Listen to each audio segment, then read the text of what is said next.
پاکستانی سیاستدانوں اور عدالتوں کا چولی دامن کا ساتھ بن گیا ہے۔ بات کرپشن مقدمات کی ہو یا دھاندلی زدہ الیکشن کی یا پھر بھرتیوں کی، ہر جگہ معاملہ عدالتیں ہی حل کرتی دکھائی دیتی ہیں۔ شاید اسی وجہ سے وکلا کی بڑی تعداد سیاسی جماعتوں کا رخ کر رہی ہے۔ اس وقت پاکستان تحریک انصاف کے چیئرمین بیرسٹر گوہر علی بھی ایک وکیل ہی ہیں۔ وفاق اور پنجاب میں مسلم لیگ نون اور ان کے حامیوں کی کامیابی کے بعد وکلا سے متعلقہ سرکاری عہدوں پر پارٹی کے ہم خیال وکلا کی تعیناتیوں کے لیے لسٹیں بننا شروع ہو گئی ہیں۔ تازہ صورتحال نے وکلا کے لیے بغیر لمبی چوڑی تاریخی سیاسی جدوجہد کے سیاسی افق پر نمایاں مقام بنانے کے امکانات بڑھا دیے ہیں۔ پاکستان تحریک انصاف، پاکستان مسلم لیگ نون، پاکستان پیپلز پارٹی، پاکستان مسلم لیگ کاف، جمعیت علماء اسلام فے اور جماعت اسلامی پاکستان سمیت ملک کی بیشتر بڑی سیاسی جماعتوں نے اپنے وکلا کے ونگ بنا رکھے ہیں۔ یہ وکلا ان سیاسی جماعتوں کو مفت قانونی امداد دے رہے ہیں، تو دوسری طرف سیاسی جماعتیں اپنے وفادار وکلا کو وفاقی وزیر قانون، اٹارنی جنرل آف پاکستان اور ایڈوکیٹ جنرل سمیت اہم عہدوں پر تعینات کرتی ہیں اور انہیں پارٹی عہدوں سے بھی نوازا جاتا ہے۔ لاہور ہائی کورٹ کے وکیل اور کارپوریٹ امور کے ماہر نوید شاہین نے DW اردو کو بتایا کہ صرف ایسا نہیں کہ وکلا اپنے مفادات کے لیے سیاسی جدوجہد میں شریک ہیں، بلکہ وکلا برادری ہمیشہ سے جمہوریت کی بالادستی، آئین کی پاسداری اور سول رائٹس کی حفاظت کے لیے سول اور ملٹری حکومتوں کے خلاف برسر پیکار رہی ہیں۔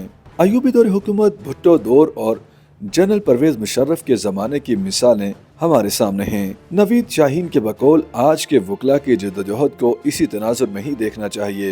اسلام آباد بار ایسوسی ایشن کے سابق صدر شعیب شاہین نے DW اردو کو بتایا کہ سیاسی جماعتوں میں وکلا کی بڑھتی ہوئی قبولیت کی وجہ یہ ہے کہ وکلا رہنما نہ تو بلیک میل ہوتے ہیں اور نہ ہی انہیں انصاف کی فراہمی سے زیادہ دیر محروم رکھا جا سکتا ہے۔ پاکستان میں حالیہ انتخابات میں ہم نے دیکھا ہے کہ جہاں جہاں غیر جمہوری اقدامات ہوئے انہیں پوری شدت سے عدالتوں میں چیلنج کیا گیا اور اس طرح غیر جمہوری قوتوں کو واک اوور نہیں مل سکا۔ یہ صرف نظریات کی مماثلت ہے جو وکیلوں کے لیے اپنی پسند کی جماعت میں آنے کی محرک بنتی ہے۔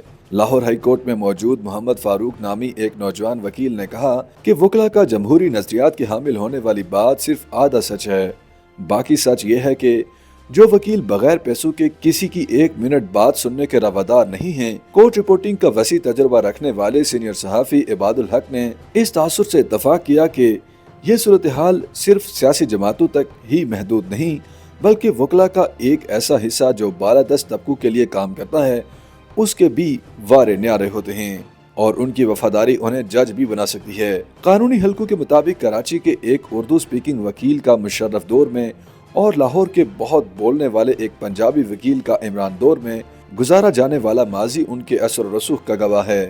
عباد الحق کے بقول مشرف دور میں تو رانجا رانجا کردی نی میں آپے رانجا ہوئی کے مستاق ایسے وکلا کی لسٹ کافی طویل تھی جو مکمل طور پر مبینہ غیر جمہوری رنگ میں ڈھل گئے تھے۔ ایک سوال کے جواب میں اسلام آباد بار ایسوسی ایشن کے سابق صدر شعیب شاہین نے بتایا کہ یہ تاثر درست نہیں ہے کہ سیاسی جماعتیں بڑی تعداد میں وکلا کو لے رہی ہیں۔ آپ صرف تحریک انصاف کی ہی مثال دیکھ لیں، شاید PTI کی طرف سے 15 کے قریب وکلا کو انتخابی ٹکٹ جاری کیے گئے، ایک ایسے وقت میں جب عمران خان کے قریبی ساتھی اور سیاسی رہنما ان کی جماعت کو چھوڑ گئے تو سلمان اکرم راجہ اور شعیب شاہین جیسے وکلا کور کمیٹی میں شامل کیے گئے۔ سردار لطیف کھوسہ بھی پارٹی کے وائس چیئرمین بنائے گئے۔ حامد خان بھی اس پارٹی میں دوبارہ فعال ہو چکے ہیں۔ پاکستان مسلم لیگ نون کے حامی وکلا میں اعظم نذیر تارڑ اور نصیر بھٹا اور ان کے کئی ساتھیوں کا نام آتا رہا ہے۔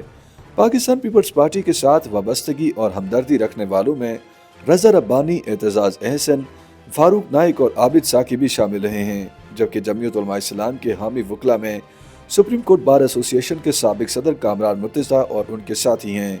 ممتاز ماہر سیاسیات ڈاکٹر حسن عسکری نے DW کو بتایا کہ وکیلوں کا سیاست میں آنا کوئی غیر معمولی بات نہیں ہے۔ وکالت کا شعبہ قانون سازی کے عمل کے قریب ہوتا ہے، اس لیے دنیا بھر میں وکیل سیاست اور پارلیمنٹ میں آتے ہیں۔ ان کے بقول پاکستان تحریک انصاف کی مجبوری یہ ہے کہ ان کو شدید دباؤ اور مقدمات کا سامنا ہے، اس لیے ان کا انحصار وکلا پر بہت بڑھ گیا ہے۔